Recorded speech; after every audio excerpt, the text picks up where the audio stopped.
In this tutorial, I'll show you how to connect your Razer BlackShark Vive 2X headset to a PC.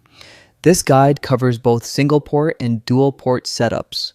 The Razer BlackShark 2X uses a single 3.5mm combo jack for both audio and microphone.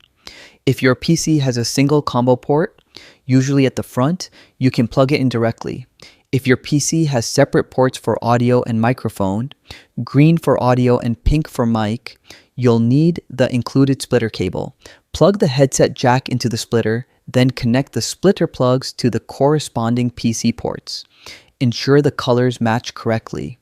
Green for audio, pink for mic. If you hear static, the connections may be swapped. Adjust until you have clear audio and microphone function. After connecting, click the audio icon on your desktop.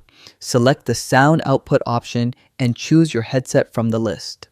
Look for something like Razer or Razer BlackShark V2X. Once selected, test your headset to ensure both audio and microphone are working properly. Adjust volume or microphone levels as needed. That's it. Your Razer BlackShark V2X is now connected and ready to use with your PC. Thanks for watching and check out our other tutorials for more tech tips.